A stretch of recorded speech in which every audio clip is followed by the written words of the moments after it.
Very good morning, students. Let's continue chapter 11, Weather and Air, and open your book at page number 104. What is air? Air is present all around us. Air हमारे चारों तरफ मौजूद है, हर जगह मौजूद है. Can we see it? नहीं, हम इसको नहीं देख सकते, बट हम सिर्फ उसको फील कर सकते हैं जब वो ब्लो करती है, जब हवा चल रही होती है. तो जो मूविंग एयर होती है, जो चल रही हवा होती है, उसको हम क्या बोलते हैं? विंड बोलते हैं. एंड जो एयर का एनवलप एक होता है, उसका एक घेरा होता है हमारी अर्थ के सराउंडिंग, अर्थ के आसपास एयर का एक घेरा होता है, उसको हम बोलते हैं एटमॉस्फेयर. तो एयर जो है वो मिक्सचर होती है बहुत सारी गैसेस का. एयर के अंदर बहुत सारी गैसेस होती हैं. कौन कौन सी होती हैं? नाइट्रोजन होती है, ऑक्सीजन होती है, कार्बन डाइऑक्साइड होती है, वाटर वेपर्स होते हैं, स्मोक होती है, डस्ट पार्टिकल्स होते हैं, एंड अदर और भी गैसेस जो हैं वो मौजूद होती हैं. Hot air and cold air. Hot air is lighter than cold air. जो हॉट एयर होती है, गर्म हवा होती है, वो ठंडी हवा से लाइट होती है.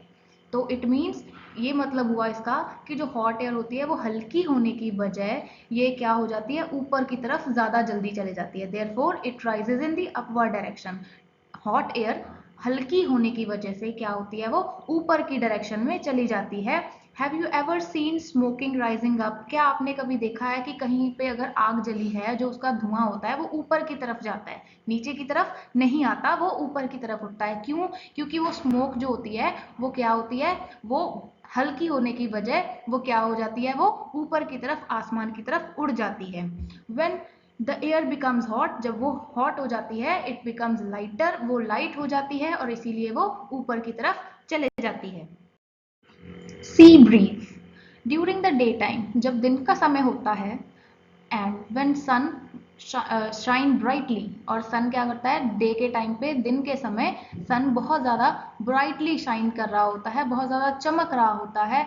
द लैंड नियर द सी, जो सी के नियर बाय जो लैंड होती है, गेट्स हीटेड इज फास्टर. तो वो क्या होती है, बहुत जल्दी जल्दी वो हीट हो जाती है. जो सी के नज़दीक जो लैंड होती है वो बहुत जल्दी हीट हो जाती है then the sea water. Sea water से ज़्यादा जो लैंड है वो जल्दी गर्म हो जाती है. Hence the air above the land, जो एयर उस लैंड के ऊपर की जो एयर होती है, उस वहाँ के एरिया की जो एयर होती है वो भी वार्म हो जाती है, और वार्म होने के साथ साथ वो क्या हो जाती है, ऊपर की तरफ चले जाती है, आसमान की तरफ चली जाती है, क्योंकि वो हल्की होती है.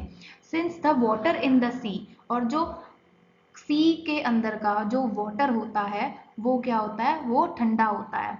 एंड जो उसके ऊपर की जो एयर होती है वो भी क्या होती है, कूल होती है, ठंडी होती है. जो कूल एयर है, जो ठंडी हवा है, वो लैंड की तरफ आ जाती है, और लैंड वाली एयर गर्म होने की वजह से वो क्या हो जाती है, वो ऊपर की तरफ उठ जाती है, और इसकी वजह से क्या होता है, सी ब्रीज जो है वो राइज होती है. तो क्या है, sea bridge makes coastal area more comfortable. तो इसकी वजह से क्या है, जो कोस्टल एरियाज होते हैं वो रहने के लिए ज़्यादा कंफर्टेबल होते हैं, एंड ह्यूमन जो हैं वो वहाँ पे आराम से हेल्दी तरीके से वहाँ पे रह सकते हैं, क्योंकि सी की जो ठंडी हवा होती है वो उस एरिया पे आती है, और जो गर्म हवा होती है उस लैंड की वो ऊपर की तरफ उठ जाती है. Land breeze. रात के समय में जब सन छिप जाता है, सनसेट हो जाता है, जो लैंड है सी के नियर वाली, दिन के समय वो गर्म हो जाती है और रात के समय वो ठंडी हो जाती है. तो जैसे जैसे सी के अबव की एयर वो क्या होएगी, वार्म रहेगी, और वार्म होने की वजह से वो भी क्या हो जाएगी, ऊपर उठ जाएगी, और कूल एयर जो है लैंड की तरफ से वो सी की तरफ आएगी और वो उसकी जगह ले लेगी, क्योंकि गर्म हवा जो थी सी के ऊपर, अब वो ऊपर उठ जाएगी, लैंड वाली ठंडी एयर उसकी तरफ आ जाएगी. इस तरीके से ये भी एक सर्कल बन जाएगा लैंड ब्रीज का. तो क्या होगा, तो अब क्योंकि ब्रीज जो है, जो ठंडी ठंडी धीमी धीमी हवा चल रही है, वो अब ठंडी हवा लैंड की तरफ से अब कहाँ जाएगी, अब सी की तरफ जाएगी, तो इसको हम बोलेंगे land breeze. So this is your homework. Read page number 104, 105 and 106, and do checkpoint 2, that is in your book, and page number 107. and you also have to write answer of this question, that is, we see people walking in the park early in the morning, why? जो हम देखते हैं कि लोग सुबह park में early morning में park में वॉक करने के लिए आते हैं, क्यों आते हैं, इसका आंसर आपको देना है। Okay, thank you.